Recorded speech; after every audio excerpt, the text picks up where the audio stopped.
오늘 20장 본문에 보게 되면 그 유명한 천국 왕국에 대해서 나오고 있습니다. 이 천년 왕국 때문에 굉장히 우리 성도들조차도 두려워하고 진짜 그럴까? 아니야. 그럴 것이야. 아니야. 뭐 그런 생각들을 갖습니다. 그 부분에 대하여서 좀 생각했으면 좋겠고, 성경은 항상 본질적인 부분이 있어요. 비본질적인 부분이 있습니다. 신앙생활도 그렇죠. 진짜 중요한 본질이 있어요. 중요하지 않은 비본질적인 부분이 있습니다.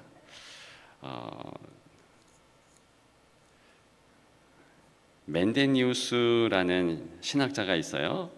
이분이 아주 명쾌하게 성경 해석 또 신앙생활을 잘하는 법, 여기에 대해서 아주 정확하게 말을 했습니다.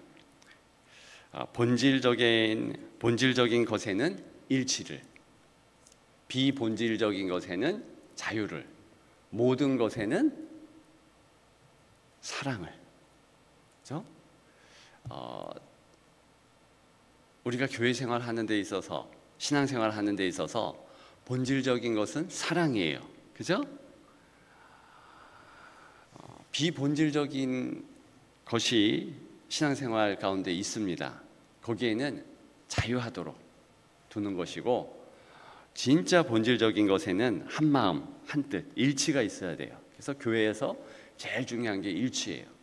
자, 이제 성경 해석을 좀 생각해 보십시다. 요한계시록 제일 본질적인 것은 무엇입니까? 계시록의 해석의 본질적인 것은 주 예수 그리스도의 전능함이에요. 주님이 이기셨다 이거예요. 성도들은 어떻게 됩니까? 주님 편에 서고 주님을 따라가기 때문에 이긴 자예요.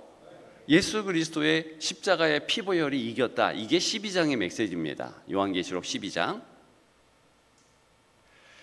그리고 원수들, 짝퉁 삼위일체가 있다고 그랬죠? 용, 옛뱀이죠?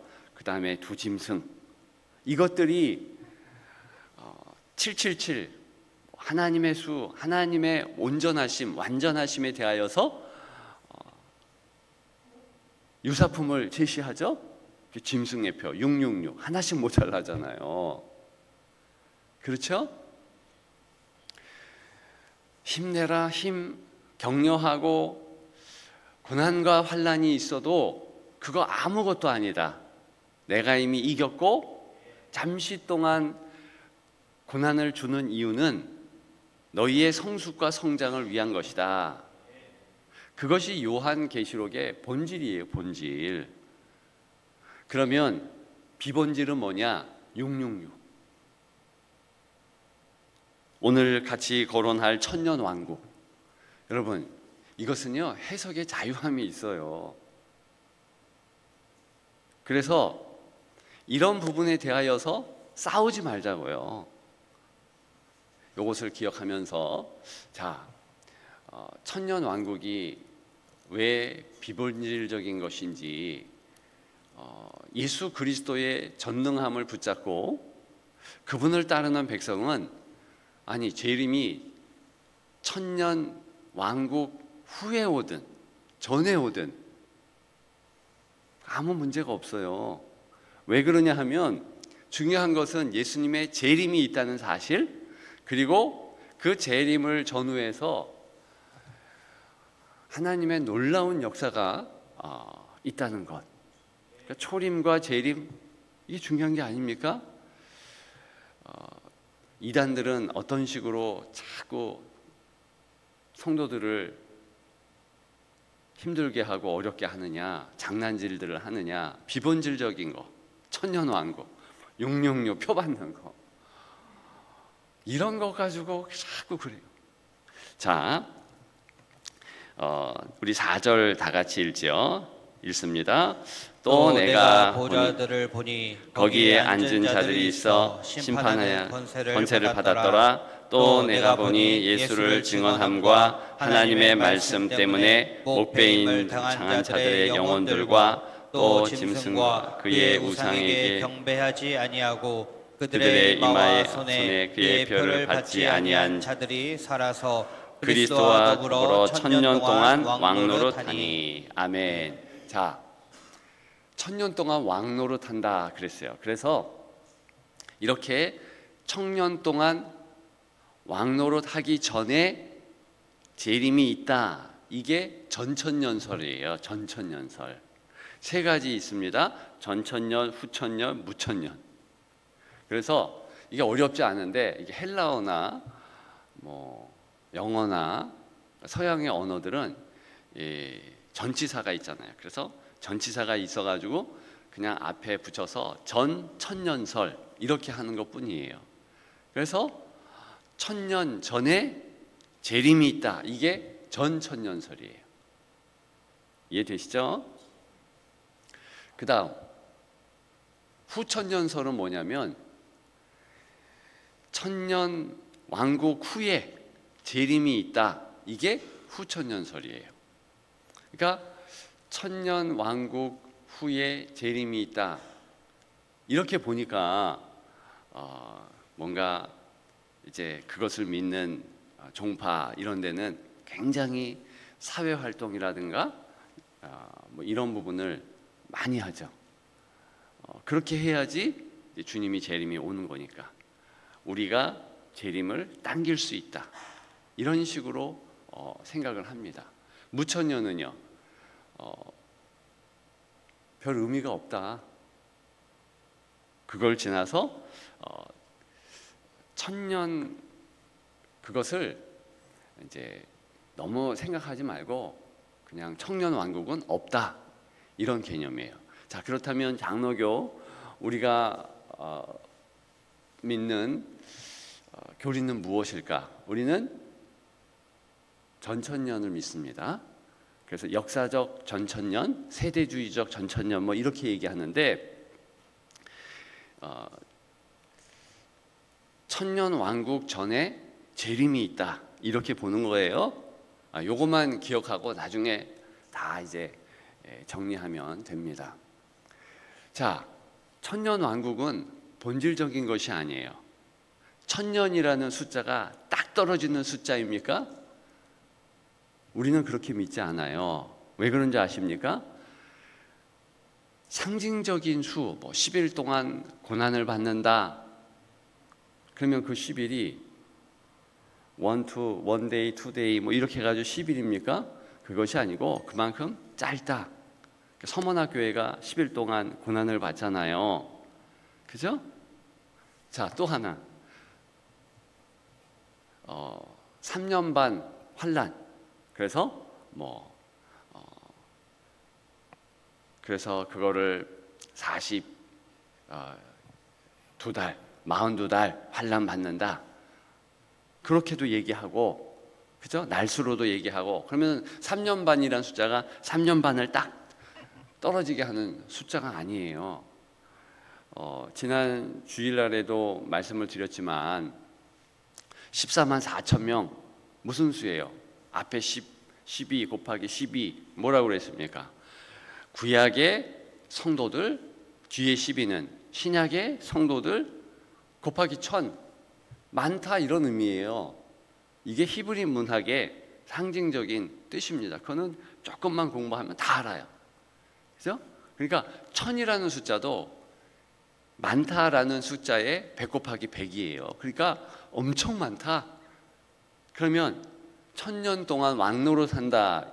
이것을요 어떻게 해석을 해야 되냐면 어떻게 해석해야 됩니까? 주님과 긴 기간, 엄청 긴 기간 동안에 왕의 직위를 가지고서 함께 다스린다. 이것이 에덴 동산에 있었던 아담과 하와의 본질적인 모습이었습니다.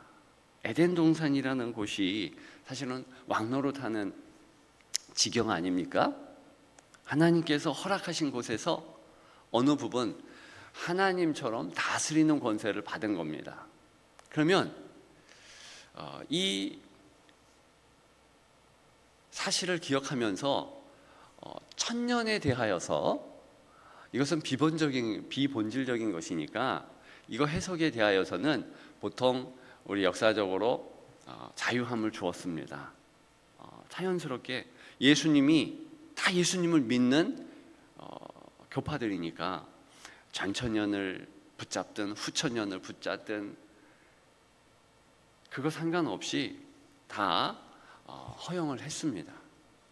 그러니까 그런 부분에 대해서는 싸우지 마세요. 뭐에 대해서 싸워야 되냐면 예수 그리스도만 나의 주인이시고 보혜사이시고 그걸 믿는 거예요.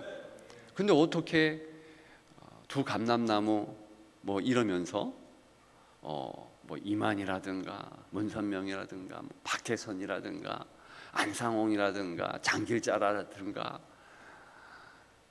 이런 이단들이 그리스도 대체 대용 함께 될 수 있겠습니까? 절대 그런 것은 아니에요. 본질적인 것을 훼손하면 큰일 납니다. 신앙생활 하는데도 마찬가지예요. 사랑이 본질이라니까요. 다른 부분에 대해서는 자유함을, 다른 말로는 관용을 하는 거예요. 관용. 이것이 기독교 역사의 신앙생활과 성경을 해석하는 방법론이었습니다. 어거스틴도 그랬고 어떤 역사적인 획을 그은 그런 분들이 다 그렇게 신앙생활을 했고 우리도 그렇게 하는 겁니다. 자, 이제 꼭 1000년 동안 왕노릇한다 이 부분에 대하여서 어려움을 갖지 마세요. 이것은 그리 중요한 것도 아니에요. 중요한 것은 주님 다시 오신다. 우리 주인께서 다시 오신다. 내가 너희 다시 온다 이렇게 선포하셨어요. 마라나타 아멘 주 예수여 오시옵소서. 이렇게 하면서 나아가는 것이 성도예요. 기억하는 여러분들 되시기를 축복합니다.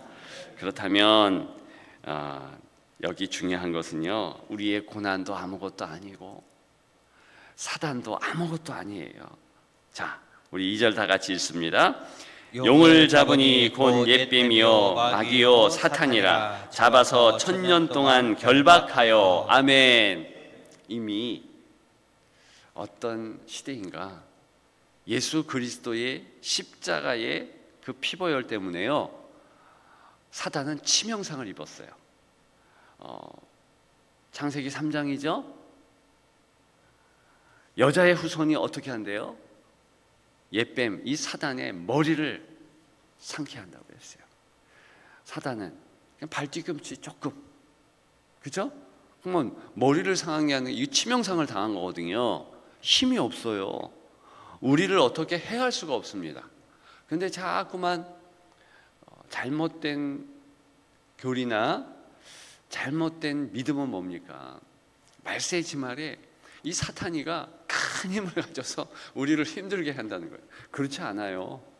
성경의 본질은 뭐냐면 미혹하는 것뿐입니다. 이 거짓의 영이 우리 스스로 자멸하도록 하는 거예요. 자멸하도록. 그래서 사탄이 너무나 크다. 이 땅의 권세가 너무나 크다. 이런 식으로 생각하게 하는 거예요. 그 절망으로 나아가도록 합니다. 여기 나옵니다. 결박했다. 그리고 무재경에 던져 넣어. 그래서 꼭 기억하십시오. 잠깐 노일이라 하는 부분도요. 사단이 이제 주님 재림 전에 미혹하면서 거짓 행동들을 하고 그렇게 하면서 공중 권세 잡은 자로서 우리를 힘들게 합니다. 근데 우리가 넉넉히 이길 수 있어요. 한 길로 왔다가 7길로 도망게 할 수 있습니다. 야고보 4장 7절 어떻게 하라? 마귀와 만나면 맞서 싸워라. 그러면 도망간다. 그죠? 주 예수 이름을 부르면서 예수의 권세로 복속시키면 됩니다. 예. 그것이 성도의 권세예요. 그리스도와 함께 있는 자들의 놀라운 능력입니다. 그래서 성도는요, 예수님과 딱 붙어야 되죠. 붙어 있으면 됩니다. 자, 그래서 오늘 20장의 핵심은 무엇인가? 우리가 가질 고난도 아무것도 아니고 공중권세 잡은 사단도 별 볼 일 없다, 그거예요. 왜? 6장부터 16장까지 777 그리스도께서 허락하신 환난, 이 환난도 사실 가만히 따지고 보면 우리를 향한 환난이 아니에요. 회개하지 않는 자들에 대한 환난입니다. 그것이 다 끝났어요. 16장까지. 그리고 이 영적인 세계에 대하여서 정돈을 정확하게 하잖아요. 음녀가 뭐냐? 세상이 뭐냐? 그 바벨론이라고 말하는 그것들 아무것도 아니다. 이것을 다시 한번 재확인시킵니다.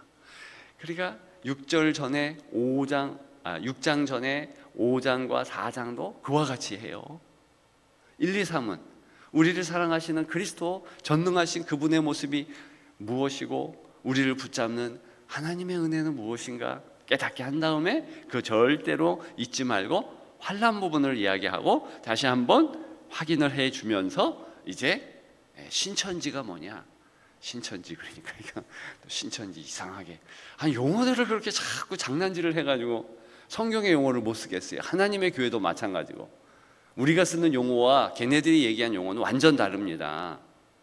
아시겠죠? 그러니까 신천신지에 대한 이 성경의 이야기, 백보자 심판, 오늘도 흰보자 심판에 대해서 나오는데 이런 용어들을 자꾸 호도해서 잘못되게 우리가 이해하도록 해가지고 이게 잘못이죠. 우리가 정확하게 인지하십시다.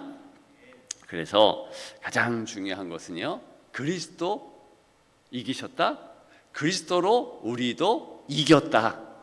과거형이에요. 오늘도 이기는 하루, 하나님의 은혜가 있어서 더욱더 감사로 나아가는 여러분들 되시기를 주님의 이름으로 축복합니다. 축복합니다. 기도하겠습니다.